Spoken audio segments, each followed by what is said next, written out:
व रसिक प्रेक्षक हितचिंतक ज्यांच्या मला खूप शुभेच्छा असतात त्या सगळ्यांना एक सांगायचं आहे मला की माझी तब्येत चांगली आहे. प्रिकॉशनरी म्हणून मी चेक केलं होतं, त्यात एक ब्लॉकेज होतं ती इझिली निघालं, म्हणजे पुढे कधीतरी अटॅक येऊ शकला असता अशी ती होती, पण ते आता पुढे काही होणार नाही. 10 वर्ष मी खूप चांगलं काम करणार आहे आणि आपल्या सेवेत परत येणार आहे. गमती चमती इंस्टाग्रामला असेल, युट्यूबला असेल, सगळं करू.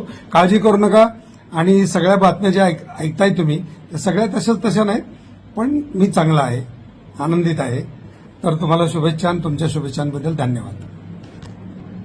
व रसिक प्रेक्षक हितचिंतक ज्यांच्या मला खूप शुभेच्छा असतात त्या सगळ्यांना एक सांगायचं आहे मला की माझी तब्येत चांगली आहे. प्रिकॉशनरी म्हणून मी चेक केलं होतं, त्यात एक ब्लॉकेज होतं ती इझिली निघालं, म्हणजे पुढे कधीतरी अटॅक येऊ शकला असता अशी ती होती, पण ते आता पुढे काही होणार नाही. 10 वर्ष मी खूप चांगलं काम करणार आहे आणि